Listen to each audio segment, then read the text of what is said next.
Friends, welcome back in Intelligence Career Institute. Myself, Dr. Indikha Badr. Today I am discuss about the Hardy-Weber principles, factors affecting Hardy-Weber principle. ठीक है बेटा, बहुत ही important topic है जो आज हम पढ़ने जा रहे हैं बेटा. क्या नाम है इसका? फैक्टर्स अफेक्टिंग Hardy-Weber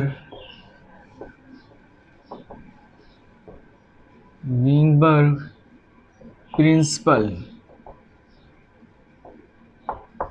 ठीक, फैक्टर्स अफेक्टिंग Hardy-Weber प्रिंसिपल. तो 5 फैक्टर होते हैं जो अफेक्ट करते हैं. पहला है बेटा जीन माइग्रेशन, या हम लोग कहें बेटा जीन फ्लो. ठीक है, जीन माइग्रेशन और जीन फ्लो. दूसरे फैक्टर हैं बेटा genetic drift. Clear? Genetic drift को हम लोग डिटेल पढ़ेंगे. ठीक है बेटा. तीसरा फैक्टर होता है म्यूटेशन. ठीक है. चौथा फैक्टर है जेनेटिक रिकॉम्बिनेशन. पांचवा फैक्टर है बेटा सबसे इंपॉर्टेंट नेचुरल सिलेक्शन, जो सेलेक्ट करता है, सर्वाइवल ऑफ द स्पीशीज को बताता है, सर्वाइवल ऑफ द फिटेस्ट को बताता है. डार्विन साहब की थ्योरी, डार्विन साहब ने दिया था नेचुरल सिलेक्शन. यानी हम लोग इन्हीं 5 फैक्टर की बात करेंगे वन बाय वन, सारे फैक्टर को. म्यूटेशंस तो अगर बात करें बेटा, हम लोग म्यूटेशंस की बात कर चुके हैं जेनेटिक्स में भी, और इसके पहले ह्यूगो डिवरीज के प्रिंसिपल में भी, और जेनेटिक रिकॉम्बिनेशंस की भी बात की थी, नेचुरल सिलेक्शन की भी बात की थी. मेनली हमें डिटेल जो पढ़ना है वो जीन माइग्रेशंस है और जेनेटिक ड्रिफ्ट पढ़ना. क्लियर है? इन तीनों चीज़ों के बारे में आपको आइडियाज़ हैं पहले से ही, लेकिन हम फिर भी थोड़ा थोड़ा सा बता देंगे ताकि बात मुकम्मल हो जाए. तो हम लोग फैक्टर्स अफेक्टिंग Hardy-Weber प्रिंसिपल पे कौन कौन से फैक्टर अफेक्ट करते हैं हम लोग इसकी बात करेंगे. तो चलिए शुरुआत करते हैं हम लोग जीन माइग्रेशंस और जीन फ्लो से. क्लियर है? मेरे ख्याल से ये बात आपको समझ में आ रही होगी. अब मैं शुरुआत करता हूँ जीन माइग्रेशंस और जीन फ्लो. चलिए, तो पहला हम लोग बात करते हैं जीन माइग्रेशंस और जीन फ्लो. आप मान लीजिए एक पॉपुलेशन मैं इधर दिखा रहा हूँ, एक पॉपुलेशन ए है ये, एक पॉपुलेशन ये है बी. यहाँ पे अगर हम लोग देखें बेटा,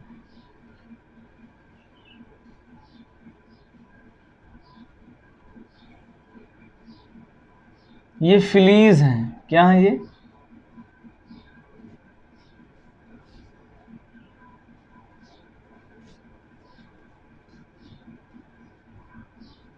ये जो है फ्लीज है.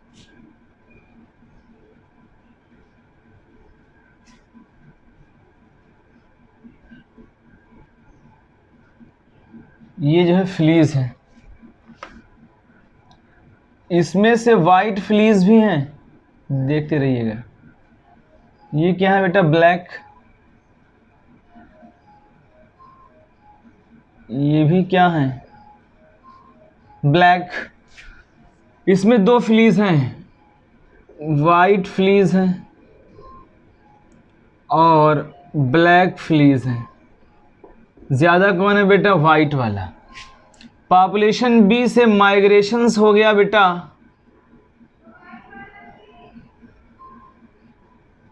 वाइट फ्लीज का. जो पॉपुलेशन यहाँ पे अगर हम लोग देखें पॉपुलेशन ए में जो हम लोगों को फ्लीज देखने को मिली वो बेटा ब्लैक यहाँ पे ज़्यादा थी. ये ब्लैक है और ये भी बेटा जो है क्या है? ये ब्लैक है. क्लियर है? तो पॉपुलेशन ए और पॉपुलेशन बी में अगर हम लोग देखें, हम लोग को एक ख़ास चीज़ देखने को मिल रही है कि पॉपुलेशन बी में अगर हम लोग देखें वाइट फ्लीस ज़्यादा हैं, ब्लैक फ्लीस कम हैं, और पॉपुलेशन ए में हम लोगों को ब्लैक ज़्यादा दिख रही हैं। जब यहाँ से माइग्रेशन हो गया वाइट फ्लीस का, तो एक ना एक दिन ऐसा, मतलब कभी ना कभी यहाँ पे अगर हम लोग देखें, जब यहाँ से वाइट मूव करेंगी ए की तरफ, तो यहाँ पे हमें देखने को मिलेगा बेटा कि वाइट की पॉपुलेशन यानी जीन फ्रीक्वेंसीज, जीन जो एलिल फ्रीक्वेंसीज है वो यहाँ पे कम और यहाँ पे ज़्यादा हो जाएगी। क्लियर है? बताइए भाई, जब ये मूव यहाँ करेंगे वाइट वाले, ठीक है ना, तो यहाँ पे वाइट फ्लीस की एलिलिक फ्रीक्वेंसी बढ़ेगी और यहाँ पे वाइट वाले की क्या होगी बेटा? कम होगी। क्लियर है? इसी को हम लोग बोलते हैं बेटा जीन माइग्रेशंस और जीन फ्लो। या हम लोग कहें, अगर लैंग्वेज में हम लोग कन्वर्ट करें इसको, तो हम लोग कह सकते हैं गेन और loss of allele frequencies by immigration और आइमिग्रेशन, इमिग्रेशन और माइग्रेशन। ठीक, गेन एक तरफ गेन हो रहा है, एक तरफ लॉस हो रहा है। गेन और loss of allele frequencies by immigrations और माइग्रेशंस। क्या ये बात क्लियर है बेटा? बताइए फटाफट। अगर क्लियर हो तो अच्छी बात है, ना क्लियर हो तो बताओ, दोबारा बताएं। मेरे ख्याल से बात क्लियर होगी। ठीक है ना? गेन और loss of allele frequency in populations by movement of individual via immigrations और आइमिग्रेशन। हम लोग माइग्रेशंस कहें, बाय इमिग्रेशंस, माइग्रेशंस, या हम लोग इसको कह लें इमिग्रेशन। ठीक है, क्योंकि एक तरफ से एग्जिट हो रहे हैं, एक तरफ इनकमिंग। इमिग्रेशन का मतलब होता है कि एग्जिट होना, इमिग्रेशन का मतलब होता है इनकमिंग। एक तरफ गेन हो रहा है, एक तरफ लॉस हो रहा है। ठीक है ना? गेन और loss of allele frequency in populations, frequency in populations by immigrations और आइमिग्रेशंस। बताइए भाई, अगर ये बात क्लियर हो जीन माइग्रेशंस और जीन फ्लो, तो मैं दूसरा टॉपिक उठाऊं, जेनेटिक ड्रिफ्ट की बात करूं। मेरे ख्याल से बात क्लियर है। ठीक है?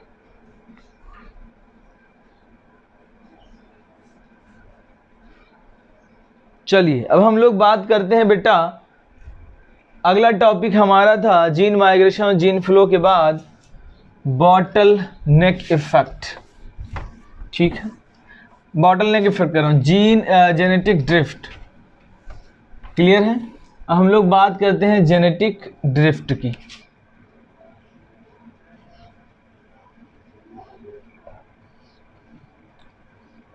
ड्रिफ्ट का मतलब होता है बहुत तेजी के साथ फ्लक्चुएशन होना। ड्रिफ्ट वेलोसिटी भी आपने पढ़ा होगा, बहुत तेजी के साथ चेंज। जेनेटिक ड्रिफ्ट में पहला पॉइंट बेटा, it is applicable for small population.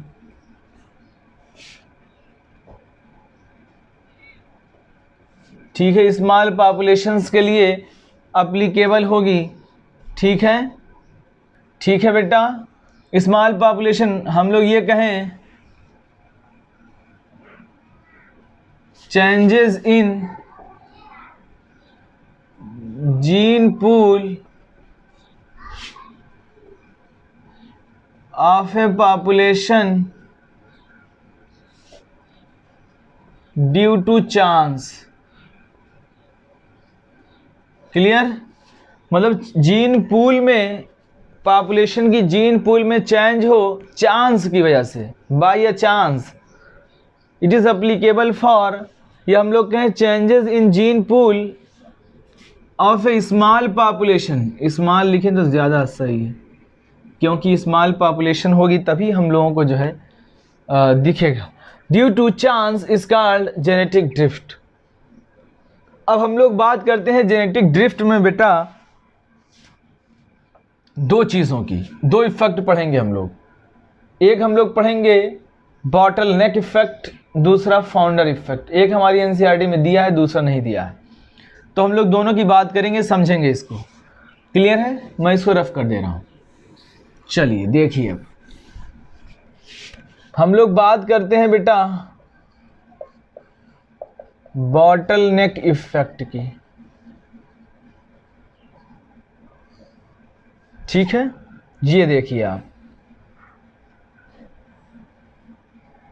एक बॉटल का नेक है। यहां पे अगर हम लोग देखें कुछ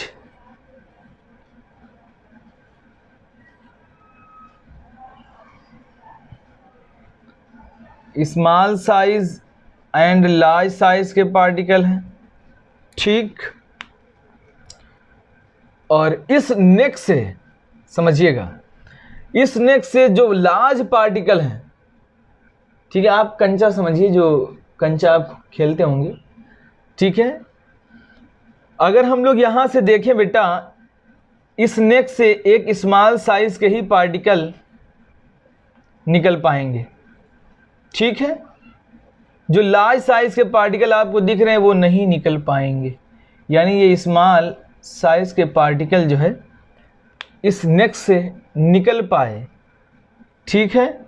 इसी को हम लोग बोलते हैं बॉटल नेक इफेक्ट। अब मैं इसी को जो है आपको दिखा रहा हूं किसी स्पीशीज को लेके, ठीक है। तो यहां पे हम लोग देखते हैं कैसे, यहां पे क्या हुआ बेटा, एक देखिए यहां पे खास साइज के पार्टिकल ही निकल रहे हैं। अब हम लोग इसको लेते हैं, यहां पे क्या हुआ बेटा, मान लीजिए कोई चांस यानी जो है डिजास्टर आ गया, कोई डिजास्टर आ गया, या वोल्केनिक इरप्शन हो गया, या वोल्केनिक इरप्शंस हो गया, ठीक है, या अर्थक्वेक आ गया,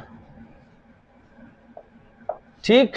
जब अर्थक्वेक आया तो इसने जो बड़े बड़े पार्टिकल थे, बड़ी बड़ी साइज में जो ऑर्गेनिज्म थे, उनकी डेथ करा दी, ठीक है ना। ड्यू टू चांस, यानी कोई डिजास्टर आया, वोल्केनिक इरप्शंस हुआ, अर्थक्वेक आया, जिससे मैक्सिमम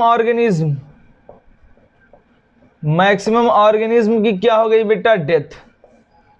एक खास ग्रुप के लोग सरवाइव किए, एक खास ग्रुप के लोग ही सरवाइव किए।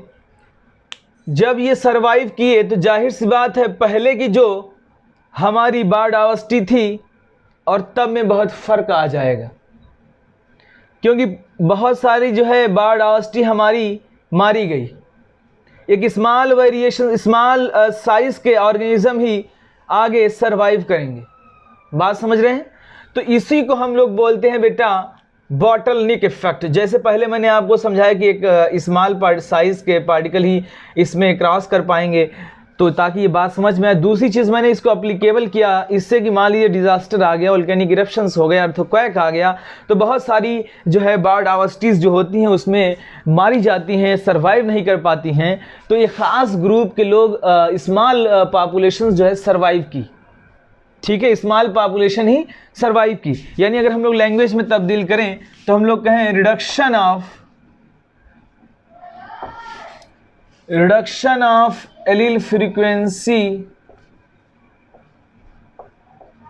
इन a population, reduction of allele frequency in a population, ठीक है, बाई, किससे रिडक्शन होगा बेटा, by disaster, volcanic eruptions, earthquake. बात समझ में आ रही? Reduction of allele frequency in a population, ठीक, population that drastically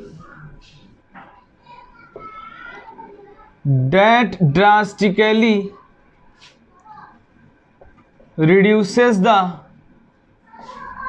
population, that drastically reduces the population size due to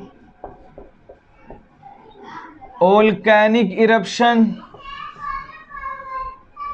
ठीक। Population, reduction of allele frequency in a population drastically reduces the population size due to volcanic eruption, earthquake, volcanic eruptions, earthquake, disaster, ठीक है, की वजह से जो changes आते हैं इसी को हम लोग बोलते हैं बेटा बॉटल नेक इफेक्ट। क्लियर है बात कि रिडक्शन हो रही है एलील फ्रीक्वेंसी इन पॉपुलेशन में, drastically reduces the population size by किसके द्वारा, डिजास्टर आ गया, वोल्केनिक इरप्शंस हो गए, अर्थक्वेक आ गए। तो आप तो जानते हैं अर्थक्वेक आने से बहुत सारी पॉपुलेशंस तबाह बर्बाद हो जाती हैं। ठीक है, अब इसकी population, this population leads to small variation, this population leads to small variation, यानी इसमें थोड़ा बहुत वेरिएशंस होंगे। अब जो ये वैरायटीज आएंगी इसमें चेंज हो जाएंगे, स्मॉल वेरिएशंस हमें देखने को मिलेंगे। जैसे मैं आपको एक बॉटलनेक इफेक्ट का बेहतरीन एग्जांपल देता हूं, अगर इससे बात नहीं समझ में आई आपको तो इससे आप ज़रूर समझेंगे। बॉटलनेक इफेक्ट का आप एग्जांपल, मैं तो एक बात कह सकता हूं कि थर्ड वर्ल्ड वार तो मुझे नहीं पता कि कैसे लड़ा जाएगा, लेकिन हाँ फोर्थ वर्ल्ड वार मैं इतना ज़रूर कहूँगा कि जब भी लड़ा जाएगा तो वो लाठी और डंडों से लड़ा जाएगा। ठीक है, थर्ड वर्ल्ड वार का मुझे नहीं पता, लेकिन फोर्थ वर्ल्ड वार जब भी होगा तो वो लाठी और डंडों से लड़ा जाएगा, क्योंकि थर्ड वर्ल्ड वार में हम लोग एटम बम, हाइड्रोजन बम का इतना ज़्यादा यूज़ कर देंगे कि हमारी जो बायोडाइवर्सिटी है पूरी तहस नहस हो जाएगी। जो ऑर्गेनिज्म है इनको पहले जैसी पत्थरों जैसी लाइफ जो है इनको पास्ट लाइफ में जीना पड़ेगा, जैसे पहले के लोग जीते थे, पत्थरों से अपना सब कुछ केव में रहते थे, गुफाओं में रहते थे, वैसी लाइफ हम लोगों को स्पेंड करनी पड़ेगी, क्योंकि बहुत ज़्यादा बायोडाइवर्सिटी जो हमारी लाखों करोड़ों साल लगे हैं डेवलप होने में, सब के सब तबाह बर्बाद हो जाएंगी। बात समझ रहे हैं मेरी? तो फोर्थ वर्ल्ड वार यानी ये हम लोग जो है इससे हम लोगों को लॉस बहुत ज़्यादा हो रहा। ठीक है, बॉटलनेक इफेक्ट से जो हम लोगों को दिख रहा है कि एलील फ्रीक्वेंसी कैसे चेंज होती है। तो यहाँ से मुझे लग रहा है जेनेटिक ड्रिफ्ट आप लोगों को समझ में आ रहा होगा कि स्मॉल पॉपुलेशन में कैसे हम लोग देखेंगे। ठीक, अगर बात समझ में आई हो तो मैं आगे बढ़ूँ, बताओ भाई।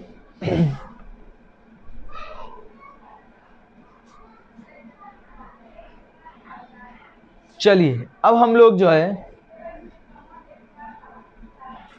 अब हम लोग अगला इफेक्ट पढ़ने जा रहे हैं बेटा, जिसका नाम है, समझ में मेरे ख्याल से आ गया है सबको। अब मैं अगला जो टॉपिक पढ़ाने जा रहा हूँ आपको वो भी बड़ा इम्पोर्टेंट टॉपिक है इसी का। एक तो बॉटलनेक इफेक्ट पढ़ लिया, दूसरा टॉपिक हम पढ़ने जा रहे हैं इसी का, फाउंडर इफेक्ट। क्या पढ़ने जा रहे हैं हम लोग? Founder effect. देखिएगा,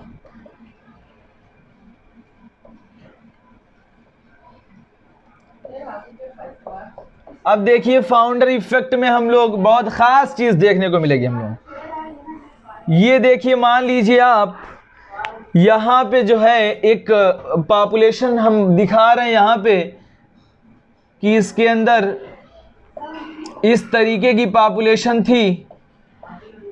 जो ये पॉपुलेशन हम लोगों को देखने को मिल रही है, बहुत इंपॉर्टेंट चीज़ दिखाने जा रहा हूँ आपको।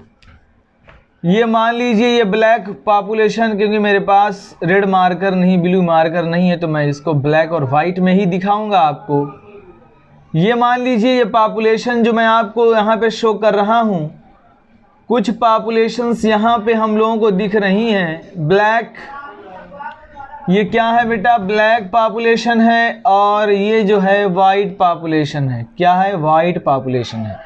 अगर यहाँ पे हम लोग देखें, वाइट पॉपुलेशंस जो है अप्रॉक्सीमेट 80% वाइट पॉपुलेशन है, और ब्लैक पॉपुलेशन जो है बेटा 20% है। ठीक, कितने परसेंट है बेटा? 20% है। लेकिन रैंडमली हम लोगों ने एक एरिया को कॉलोनाइज किया, एक न्यू एरिया को हम लोगों ने कॉलोनाइज किया, तो रैंडमली हम लोगों ने किसी पार्टिकुलर एरिया से स्पीशीज़ को उठा लिया। अब मान लीजिए मैं यहाँ से स्पीशीज़ को उठा ले रहा हूँ। इस स्पीशीज़ को जब मैं यहाँ से उठा रहा हूँ, तो उठाने के बाद मैं यहाँ पे आपको दिखा रहा हूँ ये स्पीशीज़ जो है, यहाँ पे जब मैंने स्पीशीज़ आपको यहाँ पे शो की, देखिएगा ये जो स्पीशीज़ हैं इसके अंदर जो रेशियो था बेटा, वो रेशियो रिवर्स आ रहा है। बहुत अच्छे से देखिएगा, ये रेशियो क्या आ रहा है बेटा, रिवर्स आ रहा है। रैंडमली मैंने किसी पार्टिकुलर स्पीसीज को उठा लिया, उठाने के बाद एक स्मॉल पॉपुलेशन को उठाया, एक नया एरिया को कॉलोनाइज किया, तो यहाँ पे हम लोगों ने देखा क्या, रेशियो रिवर्स। अब यहाँ पे जो रेशियो था बेटा, अगर मैं ब्लैक की बात करूं तो ब्लैक की पॉपुलेशन यहाँ पे 60% है, और अगर मैं वाइट की बात करूं तो यहाँ पे बेटा 40% है। यानी यहाँ से और यहाँ से आपको कुछ चेंज देखने को मिल रहा है क्या, बताइए भाई, फिर मैं डिटेल समझाऊं, कुछ बातें आपको समझ में आ रही हैं, जल्दी बताओ मुझे। इसी को हम लोग फाउंडर इफेक्ट कहते हैं, ठीक है।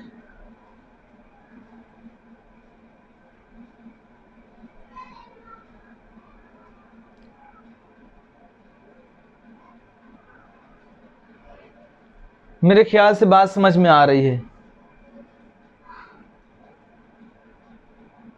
ठीक है। चलिए अब मैं इसको लैंग्वेज में तब्दील कर रहा हूं, ये बात समझ में आ रही। इसमें मैंने क्या किया, स्मॉल पॉपुलेशन को कॉलोनाइज किया। यहां पे मैं कहूं कि colonisation of the small populations, चलिए यहां मैं लिखता हूं colonization of a small population, ठीक। तो colonization of a new location, ये हम लोगों ने न्यू लोकेशंस को colonize किया by a small number of individual. यहां से स्मॉल नंबर ऑफ इंडिविजुअल मैंने उठा लिया, colonize किया एक नए एरिया को, small number of individual resulting in random changes of the gene frequencies. Gene pool में इसके रैंडम चेंज हुआ है। आप देखिए यहाँ पे बेटा एलील फ्रीक्वेंसीज ब्लैक वाले की ज़्यादा थी, ब्लैक वाले की कम थी, वाइट वाले की ज़्यादा थी। लेकिन जब मैंने स्मॉल एरिया को उठाया यहाँ से और न्यू एरिया को कॉलोनाइज किया, तो यहाँ पे रैंडम चेंज हम लोगों को फ्रीक्वेंसीज में देखने को मिला। जब यहाँ पे random change in the frequency हम लोगों को देखने को मिला, तो हम लोग इसी को कहते हैं बेटा फाउंडर इफेक्ट।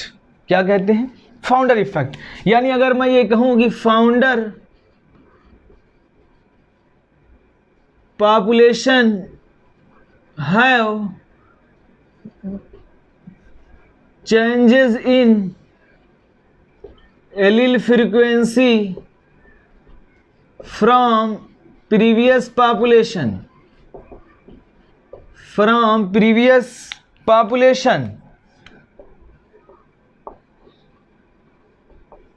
ठीक। जो मैंने ये नए एरिया को कॉलोनाइज किया, तो मुझे यहाँ पे देखने को मिला बेटा changes in allele frequency from previous population से मुझे चेंज देखने को मिला एलील फ्रीक्वेंसीज में। जो आप देख सकते हैं यहाँ वाइट की 80% है, जबकि यहाँ वाइट की जो है कम हो गई, ब्लैक की ज़्यादा हो गई। तो यानी हम लोगों ने जब रैंडमली किसी भी पॉपुलेशन को उठाया, स्मॉल पॉपुलेशन को, तो हमें वहाँ पे एलील फ्रीक्वेंसी का चेंज हम लोगों को देखने को मिला। तो बताइए क्या ये बात सबको समझ में आ रही है, जो है बताइए भाई, फटाफट बताइए मुझे। अगर आ रही है बहुत अच्छी बात है।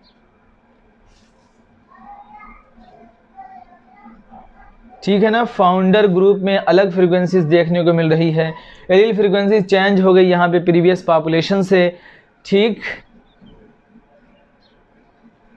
मेरे ख्याल से अगर बात समझ में आ गई हो तो मैं यहाँ पे, यही हमारा जो है पूरा कंसेप्ट था बेटा जो कंप्लीट हुआ, ठीक है ना। चलिए अब मैं जो है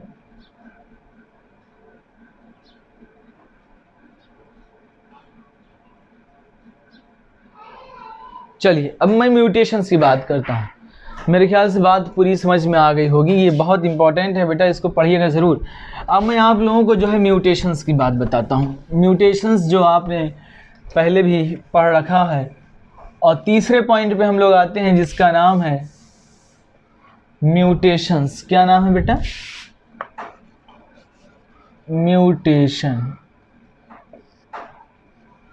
म्यूटेशंस में अगर हम लोग देखें तो sudden changes in the segment of DNA is called mutations, या जीन में चेंज हो जाए, sudden change in the gene is called mutation. अगर हम लोग देखें तो म्यूटेशंस अलग अलग तरीके का होता है बेटा, क्रोमोसोमल म्यूटेशन और पॉइंट म्यूटेशंस। ठीक है, क्रोमोसोमल म्यूटेशंस में हम लोग अगर देखें लॉस और gain of segment of DNA by, अब अलग अलग तरीके से हो सकता है बेटा, by deletion, by duplication, by inversion, by reverse inversion, यानी लॉस ऑफ और gain of segment of DNA by duplication, inversion, deletion, किसी भी वजह से, उसको हम लोग बोलते हैं क्रोमोसोमल म्यूटेशन। और पॉइंट म्यूटेशन क्या होता है? Changes in a single base pair called, कौन से म्यूटेशंस बेटा? पॉइंट म्यूटेशंस कहते हैं। अब पॉइंट म्यूटेशंस हम लोगों को देखने को मिलता है सिकल सेल एनीमिया में। ठीक है, यहाँ भी सब्स्टिट्यूशन हो सकता है। ठीक है, तो ये म्यूटेशंस की थ्योरी जो आपने पढ़ा है। और म्यूटेशंस जो होते हैं बेटा, ये म्यूटेशंस जो होते हैं रैंडम होते हैं, पढ़ा चुका हूँ, डायरेक्शनलेस होते हैं और ज़्यादातर हार्मफुल होते हैं। ये क्या होते हैं? रेयरली यूज़फुल हैं, जनरली हार्मफुल हैं। ठीक है, रैंडम होंगे, डायरेक्शनलेस होंगे, हार्मफुल होते हैं। अगर यही डायरेक्शन किसी डायरेक्शन पार्टिकुलर डायरेक्शन में हो जाए तो इवोल्यूशन हो जाएगा। क्या हो जाएगा बेटा? इवोल्यूशन। ये थ्योरी थी ह्यूगो, बताइए भाई, अब तो बता ही सकते हैं, ह्यूगो डी वरीज साहब की थ्योरी थी। क्लियर है? अब मैं बात कर रहा हूं जेनेटिक रिकॉम्बिनेशंस की। ये सब टॉपिक एक्सप्लेन कर चुका हूं। अब मैं बात करता हूं जेनेटिक रिकॉम्बिनेशन की।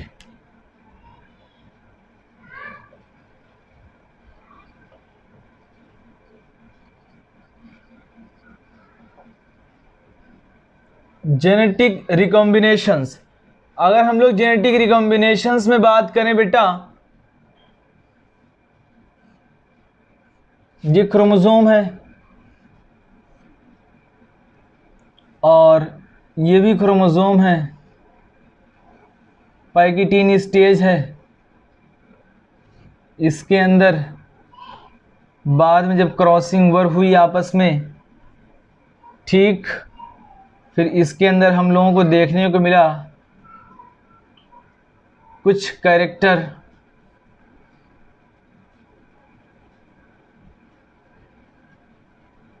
उसके इसमें आ गए, कुछ कैरेक्टर इसमें आ गए।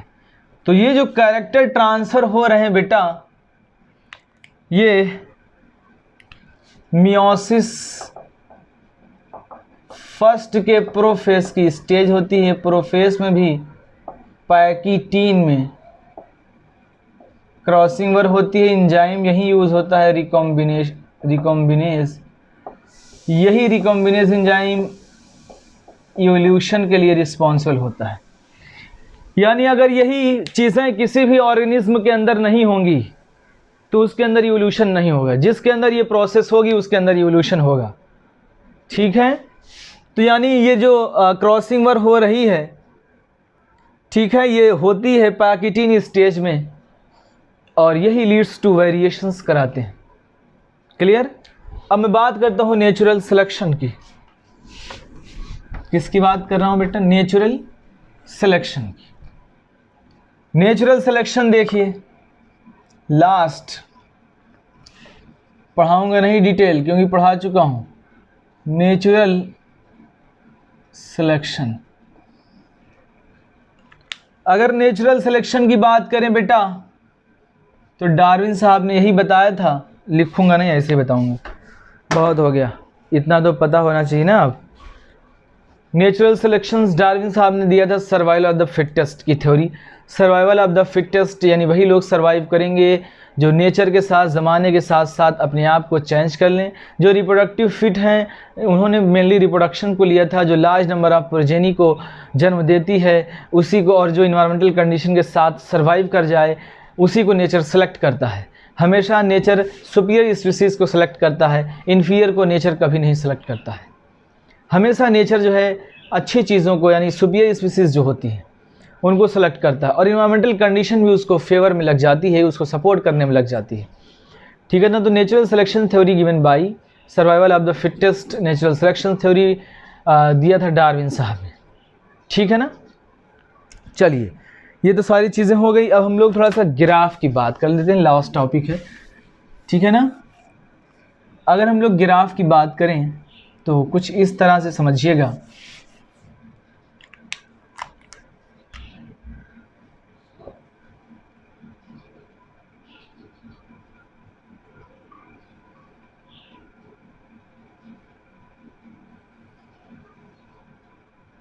ठीक है। ये हम लोग जो है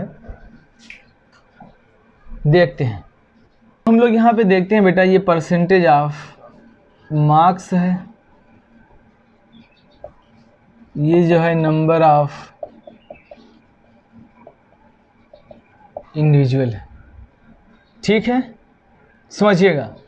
अब मान लीजिए किसी क्लास में जो ज़्यादा बच्चे होते हैं वो मैक्सिमम 85% के होते हैं।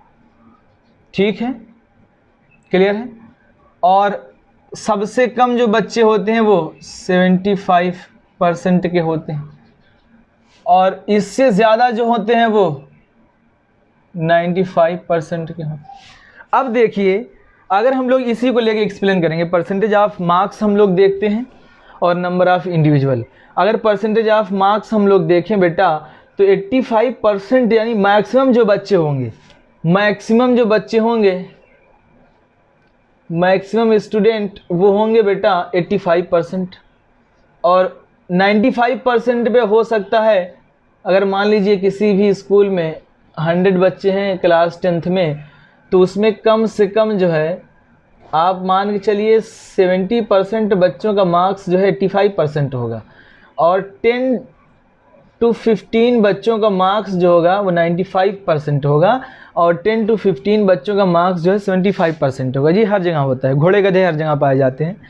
ठीक है ना, जो है, और क्योंकि ये परसेंटेज, ज़्यादा परसेंटेज वाले लोगों की जनसंख्या कम होगी।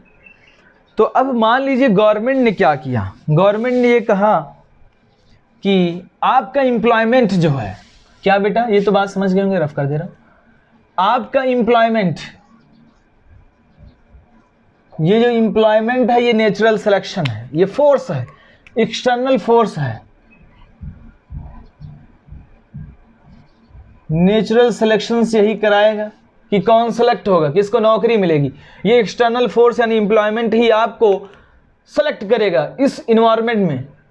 ठीक, तो हम लोग क्या करेंगे, मान लीजिए गवर्नमेंट ने किया बेटा कि जो 85% के बच्चे हैं ये जो है आर्ट्स ले सकते हैं। ठीक है, और जो 95% वाले बच्चे हैं ये जो है मेडिकल और इंजीनियरिंग की पढ़ाई कर सकते हैं, और जो 75 वाले हैं ये बेटा कॉमर्स ले सकते हैं। ठीक है, तो 75 वाले हैं ये आप मान के चलिए इकोनॉमिक ले सकते हैं। तो 3 तरीके की कंडीशंस जो है डेवलप होंगी बेटा। ठीक है, तो देखते हैं। अब देखिए यहाँ से जो है 3 अलग अलग कंडीशंस डेवलप हो गई हमारे पास। ये किसकी वजह से हुई, ये एक्सटर्नल फोर्स की वजह से हुई, एम्प्लॉयमेंट की वजह से हुई, नेचुरल सिलेक्शन की वजह से हुई। ये नेचर किसको सेलेक्ट करेगा, ठीक है, तो हुआ क्या, हम लोगों ने देखा गवर्नमेंट ने कह दिया बेटा कि जो आर्ट्स जिनका परसेंटेज 85% होगा, ठीक है ना, वो आर्ट्स वालों की मान लीजिए जो है एम्प्लॉयमेंट निकाल दी गवर्नमेंट ने कि जिसका परसेंटेज बेटा जो है 85% होगा उसको जो है एम्प्लॉयमेंट मिलेगी। तो लोग क्या करेंगे, 75% वाले जो है थोड़ा सा मेहनत बढ़ाएंगे अपनी, और 95 वाले बच्चों को अगर आर्ट्स लेना है तो ये अपनी मेहनत कहेंगे कम कर लेंगे कि भाई जब इतनी मेहनत की ज़रूरत है तो हम ज़्यादा मेहनत क्यों करें। ठीक है, तो अगर हम लोग देखें आर्ट्स वाले को एम्प्लॉयमेंट जो मिलेगी उसका ग्राफ कुछ इस तरह से जाएगा कि हम लोग आगे देखेंगे 85% पे जब एम्प्लॉयमेंट मिल रही थी तो ये बच्चे जो है ज़्यादा हो गए। ठीक, फिर गवर्नमेंट ने क्या किया, गवर्नमेंट ने कहा कि बेटा अगर आप मेडिकल और इंजीनियरिंग वालों के लिए निकाल दिया कि जिसका परसेंटेज 95% है वही मेडिकल और इंजीनियरिंग की परीक्षा जो है देगा, वही सेलेक्ट होगा। तो लोग क्या करेंगे, 75% वाला भी मेहनत करेगा, हॉक के करेगा कि नहीं, वो चाहेगा कि मैं इस पीक को क्रॉस करूं। 85 वाला भी क्या करेगा, मेहनत करेगा। तो यानी ये ग्राफ जो होगा बेटा कुछ इस तरह से आएगा। ठीक है, लेकिन फिर क्या हुआ, गवर्नमेंट ने क्या किया बेटा,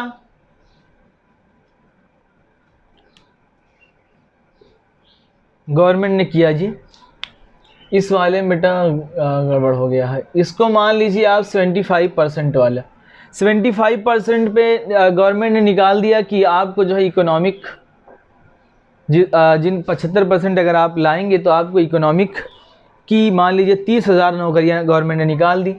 तो 85 वाले 95 वाले भी क्या सोचेंगे कि भाई इसमें सैलरी जो है अच्छी खासी 80,000 सैलरी दे रहा है गवर्नमेंट, तो हम लोग भाई इतनी मेहनत क्यों करें आर्ट्स के लिए और 95% के लिए, हम भाई यही ले लें, अच्छे से ज़िंदगी हमारी गुजर जाएगी। तो लोग क्या करेंगे, 75% यानी मेहनत करके, यानी ये लोग जो हैं ये लोग मेहनत कम करना शुरू कर देंगे कि हम 75% पे ही इकोनॉमिक उठा लेंगे।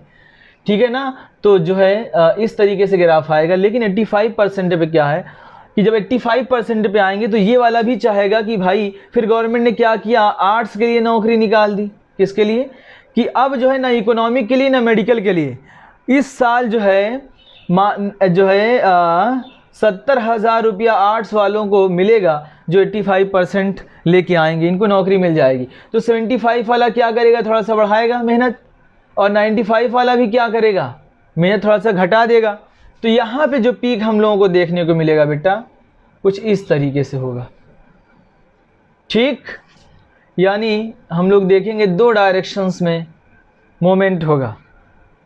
ठीक है ना, ये वाले थोड़ा सा मेहनत अपनी बढ़ाएंगे, ये वाले मेहनत बढ़ाएंगे और ये वाले मेहनत क्या कर लेंगे बेटा, कम कर लेंगे अपनी। ठीक है ना, तो हम लोग देखेंगे इस तरीके से हमारा जो है पीक ग्राफ का आएगा। तो हम इसको मेडिकल लैंग्वेज में एक्सप्लेन करते हैं। ठीक है बेटा, अगर हम लोग देखें तो हम लोगों को ग्राफ जो देखने को मिलता है, ये ग्राफ जो है किस साइड में जा रहा है बेटा, स्टेबलाइजिंग की साइड में। ठीक, और ये वाला ग्राफ जो एक डायरेक्शन में शिफ्ट हो रहे हैं, सारे के सारे एक डायरेक्शन में जा रहे हैं, एक पार्टिकुलर डायरेक्शन में शिफ्ट हो रहा है, तो हम लोग बोलेंगे डायरेक्शनल। ठीक है, ये दोनों तरफ से शिफ्ट हो रहा है तो हम लोग इसको बोलेंगे डिसरप्टिव।